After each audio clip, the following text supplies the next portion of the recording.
Now that we've highlighted events that are causing such a high demand for social media managers, let's explore what they do. We're going to take a look at how the role has evolved. We're going to explore the sub-roles and how each of them will serve clients. As you can see by searching Google Trends for the keyword social media manager, the role itself was barely a blip before 2010. Isn't it fascinating to think that this entire industry has sprouted up in just the past 10 years? Yet right now is the perfect time to take part. Let's look at how you might do just that. If you're new to social media management, the easiest role to wrap your mind around is likely the role of social media assistant. In this role, you are doing a few simple tasks to help your client. These are tasks that you're most likely already comfortable with through your daily personal use of social media. Chances are that you already know how to post. You're already engaging with the profiles and pages of the people, companies, and brands that you follow. And you also know how to keep an eye out for mentions and engagement with people through Instant Messenger. The social media assistant simply performs these basic services on behalf of one or more companies on one or more of the social networks. Now, are there social networks that might be a fit for one business over another? Absolutely. And some companies can benefit from Snapchat, TikTok, or even Reddit. But the big six that you see here are the most common networks that companies look to participate on so that they can be found by their existing customers and to attract new ones. This entry-level role of social media assistant is often all that a business needs, especially a small business, such as many of the local traditional brick-and-mortar shops in your community. Now, it is important to note that to the business, this person is a social media manager. But in the scope of what this person does, they are functioning as a social media assistant. In this role, it is common to charge each client $250 to $500 per social property per month. So if you have a client with some basic needs who can really only benefit from Facebook and Instagram, where you're simply posting and engaging on their behalf and monitoring their social channels and maybe even some review sites for mentions, in this case, you might charge them as little as $500 per month. If their needs are greater, or if you have a bit more experience, you might charge more. I want to be clear that there's no hard and fast industry guidelines about fees for service. I'm simply sharing what we have found the industry to bear. This seems to be the accepted value exchange for this level of service. Next, you have the baseline traditional role of social media manager. This is a person who has the skills to strategize, plan, and manage a company's social media presence. In this role, in addition to the posting, engaging, and monitoring that we've already mentioned, this role plans, creates, and curates content with specific goals in mind. They create the posting schedule, create a strategy for growth and engagement, and they have a method for listening to the market as a whole and monitoring mentions for the brand. They're taking all of this information and measuring, making sense of it, and creating a report for the client. Often in this role, they will interact with the sales and marketing people within a company to support their efforts on social media. In this role, it is common to charge $2,500 or more per client per month, depending upon how many social media properties that you're managing for the client. Kate and I have charged up to $10,000 and even more per client. It depends on your experience and your confidence to produce a result for the client. We're sometimes asked why a client is willing to pay this much for help with their social media.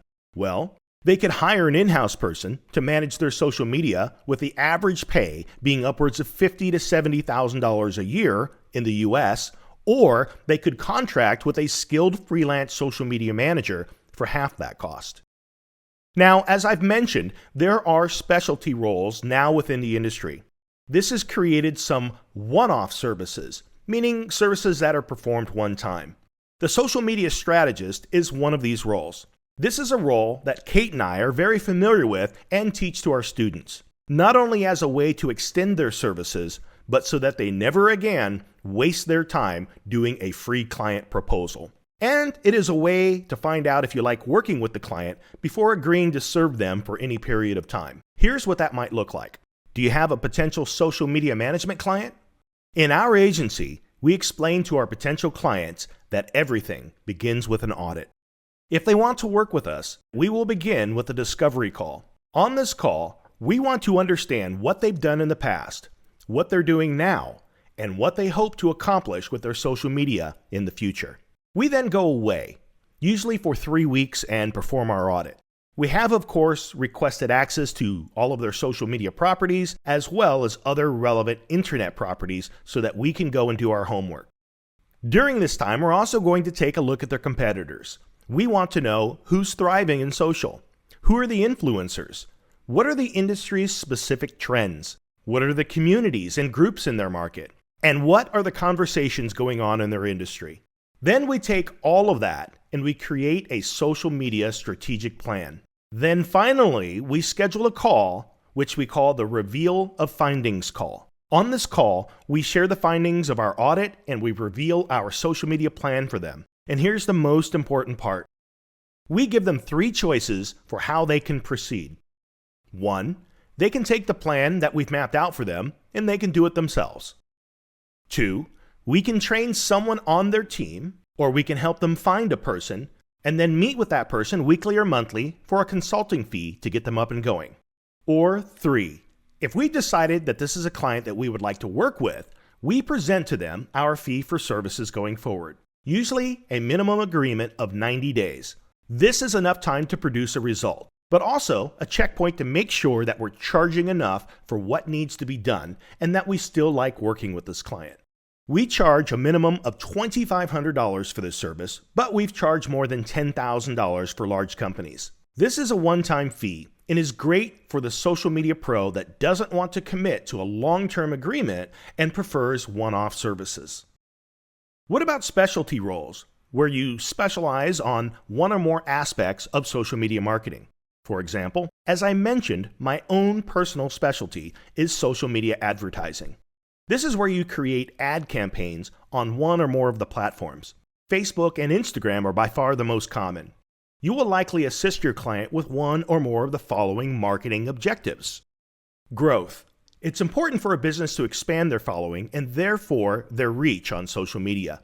You may assist them by running campaigns to help them grow their following. Engagement. It does no good to have a following if no one is engaging your content. So you may run ad campaigns to make sure that more people see their posts. Traffic. You may be helping them with more specific marketing objectives like traffic and conversions. This is where you're sending them targeted people to their website to either generate leads or to create sales for their business. Once you are comfortable with the basics of social media management, you may want to get your feet wet with social advertising. And we'll often start with Facebook and Instagram, where you'll charge only $250 to $500 to run a small campaign with a set budget and for a set period of time, like 30 days. There is so much potential here for a person in the business of social media management to expand their skills and the value that they offer with ads. A more seasoned social media manager who has some ad training and some experience is going to charge each client $2,500 to $5,000 or more per month, as I do, or 15% of their total ad spend, whichever is greater. I have some large clients who've spent as much as $250,000 per month on ads. Now you can do the math on that for the related fees for service.